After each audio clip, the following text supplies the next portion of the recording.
whatever it takes. I know I can make it through. A Degrassi podcast with Kelsey and Holland too. I know I can make it through.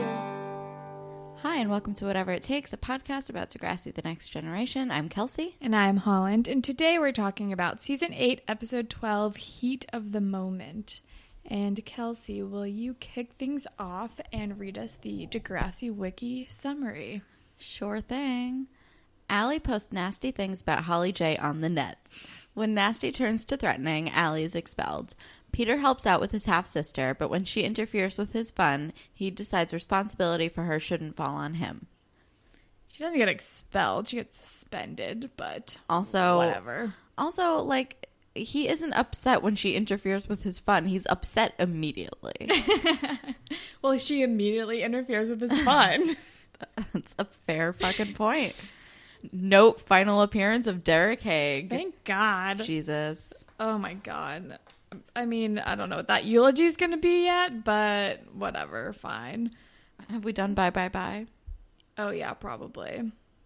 I think we did. I'm pretty sure I did. But the episode title is Heat of the Moment, which is a 1982 song by Asia. It's a very, very 80s song. And it's been stuck in my head all day long. But I think it applies pretty well to at least Alli's plot. She did something stupid in the heat of the moment, which led to more stupid things she did in the heat of the moment, I guess. Yeah, well, it was originally the heat of the moment, but then she just fucking continued. Just kept going with it. I don't think it really applies to Peter's storyline, but whatever. Fine. The episode title's just fine. Yeah. I like the song, though. All right. So, the episode starts with the Power Squad cheering, and it's like the least energetic cheer ever. Oh my God, they do not give a singular fuck about anything that's happening. They're just like, go Panthers. Well, they're like, I feel like the cheer had like too many words in it. They're like, we're the Panthers who do this and da da da da da. I don't remember what they said, but it was like too much. It was too many words. It was really wordy, and there was no pep. Do you remember the episode of Dario where Jane tries out for cheering, and then like her cheer is just like cheer, cheer, cheer, yell, yell, yell. Yeah. Who cares who wins? We're all going to hell. Yeah. Yeah, that was this cheer. It might as well have been this fucking cheer. And then Holly J is like watching from afar and is like, are you kidding me? Oh my gosh. And I don't even remember how she and Alli cross paths or how this interaction even Alli begins. fucking instigates. So the thing is that Holly J is just like watching the thing, and she like is just like, oh, whatever, blah, blah, blah. And then Alli like makes a comment about like how she was kicked off of Power Squad and now she's bitter or whatever. And then like Holly J like snaps back at her because she poked a fucking bear. Yeah. And then Alli is like, maybe you can use your new free time to find true love or something stupid. She's such an idiot, honestly. Like, I know that I just flipped on a dime on Alli, but like also like, come on, you guys. It's like, you know who you're talking to, Alli. Like, stop poking the bear. Like, stop it. You know where this is going. Exactly. And then Holly, I don't remember what Holly J says, but she's like, shut the fuck up. Like, stop talking to me, Niner, or whatever. And Alli is like, oh, but I do have a boyfriend. And Holly J is like, oh, yeah, sure. Who? And Alli's like, oh, we're keeping it, like, quiet. She's like, okay, cool, fun, fake boyfriend. That's new and original. And then Alli is like, it's Johnny DeMarco.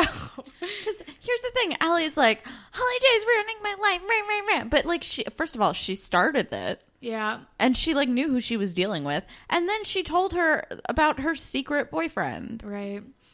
And dummy. Then Holly J's like, oh, really? All right, I'm gonna go ask him. And then she goes up to Johnny DeMarco, who's like with Moose and all of his friends, and she's like, so I heard that you're dating Backwoods Bandari. And he's like, I'm a senior, she's a Niner. What do you like? I couldn't ever date a Niner. Which, like, he didn't actually say no, but yeah. Well, he didn't lie. He didn't say He no. didn't technically lie or deny it, but he's like, who do you think I am? And then they're like, haha, lol, he would never date her. Well, no. First, they're giving him shit for it because they're like, isn't that illegal? Yeah. Which it might be. It could be. Because I think this is the first time it's been confirmed that Johnny's actually a senior. And as I said earlier when we were watching the episode, it's pretty likely that he's been held back at least once. So it could technically be illegal. I would not be surprised at all. Yeah. So then that happens, and then the theme song plays, and then after the theme song, like... Oh, wait. Can we... Before the theme song... So, because I took a note after the scene because I didn't want to forget. So, when Alli is like, maybe you can find true love, Holly J looks over at Blue, who is, like, inexplicably still watching cheer practices. Oh, my God. Why? I didn't even notice that. He's in the gym, on the bleachers, just, like... Hanging out. With a notebook or a book or something, just like watching cheer practice anyway. This is weird. I don't know why. I don't know what's happening. Why? I don't get it. But then after the theme song, like Johnny has stormed outside and Alli followed him and she's like, I'm sorry. Like I don't know why I said that. I just wanted to prove that like, I have a boyfriend or something. She's like, I just want Holly J to know I have a really awesome boyfriend. Oh, yeah. And he's like, well, no, you don't. And like, Stone Cold Johnny DeMarco. Honestly, Johnny DeMarco is my Spirit Squad captain of the episode. Just for that line? Well, no, you don't. Oh, it's so good. Oh, boy. And then Alli is like, Holly J has to pay for this. She's ruining my life. Where it's like, Alli, you fucking started all of this shit yourself. You did this to yourself, you fucking dummy. Oh, my God. Holly J was Holly J. Yeah. It's like the goddamn scorpion and the frog. It's ridiculous. Oh, my God. But then we, like... cut to Stude's practice where Sav they have resurrected and done a Stude's twist on his dumb anniversary song and Sav is singing. I hate it. And it's terrible. It's so bad. I hate this song. Like, why? And I can't decide if Sav is better or worse than Peter singing. I know. I was don't thinking know. the same thing. I was like, is this an improvement? Or is it just bad in a different way? I think it's a lateral move. Yeah. It's not great. But then Peter's dad like storms into his apartment and is like, hey, I have tickets to a hockey game. And Peter's like, great, let me tell the guy. And he's like, oh, wait, no, you're not inviting me to this. And his dad has his baby, whose name is Angel, which is a choice. I mean, what is that? What are you doing? Also, Angel as a girl's name is confusing because I've heard of Angel as like a boy's name. It's like very Italian. I've heard it both ways. Yeah. What are you thinking? Like Angelus, like from Buffy? No. I just I grew up in a like half Italian area, and there were some people named Angel. There was a girl who went to my school whose name was Angel. I don't know. But anyway, he's like has this baby and he's like, some clients just came into town last minute. I need you to watch my baby. Meh, bye.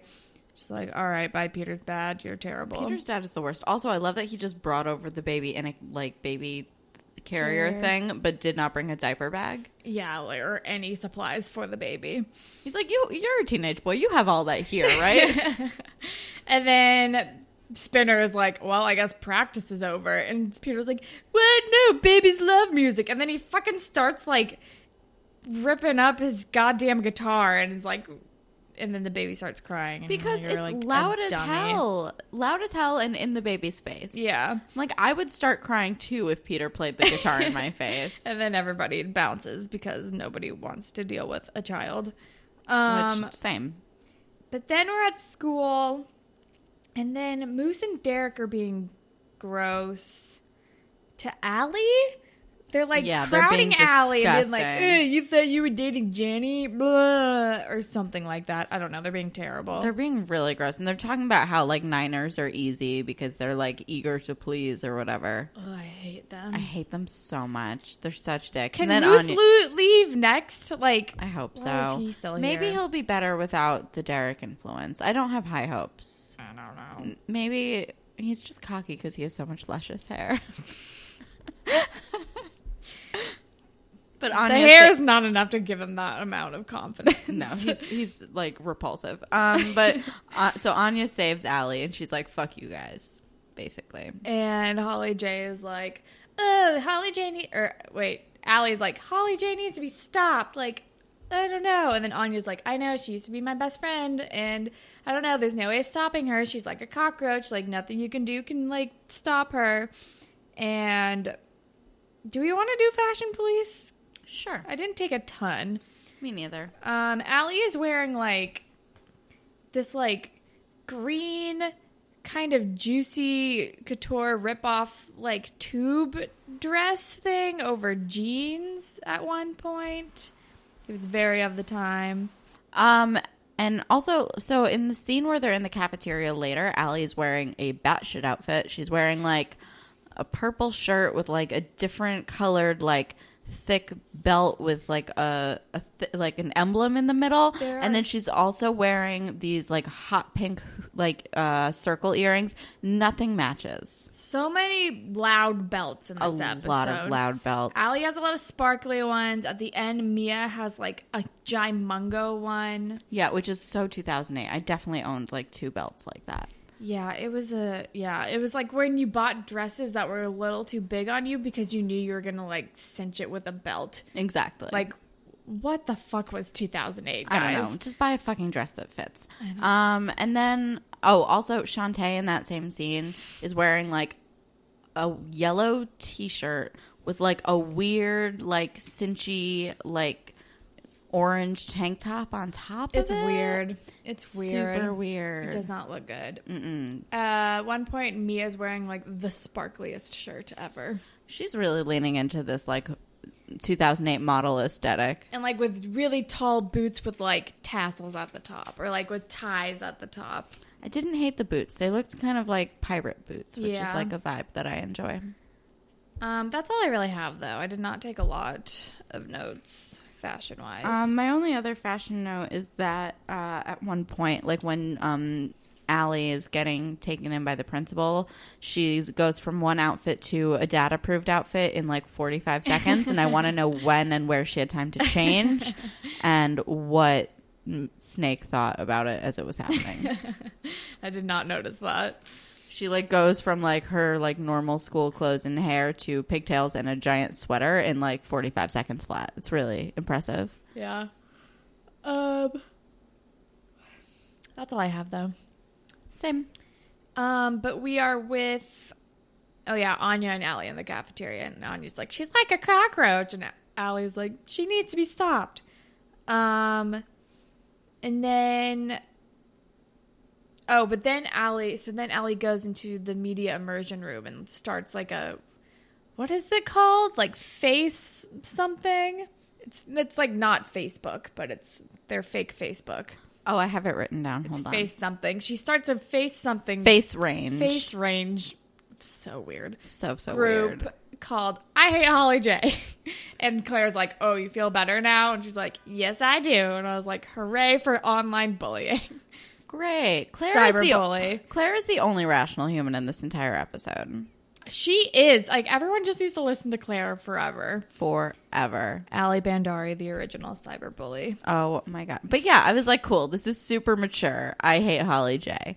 And then, it just escalates so quickly. It's ridiculous. But first, we're with Mia and Peter, and Peter is like complaining to Mia about taking care of the baby. And I'm like, do you know who you're talking to? This person has a child herself. She's like, oh, I wonder what that's like. And he's like, no, this is so different. Like, but my baby is so much harder than your baby because your baby is an angel. Isabella's an angel. This baby is the devil. And she's like, well, you do share DNA. Which was hilarious. But I was Burn just like, point to fucking Mia. Peter, you think, like, you goddamn idiot are like, wait, no, it's way harder for me to take care of this baby than you ever, like, than any struggle you ever felt taking care of your own baby, you teen mom, you. It's honestly like the most like straight cisgendered white man It's situation. so ridiculous. It's so good. He's like, I babysat one time. My life is so hard now. Yeah. And she's like, all right, well, like, maybe I can help you do some Nanny 911, to which I was like, I forgot that was a show that actually existed. Yep. Also, she, like, does, like, her sexy voice.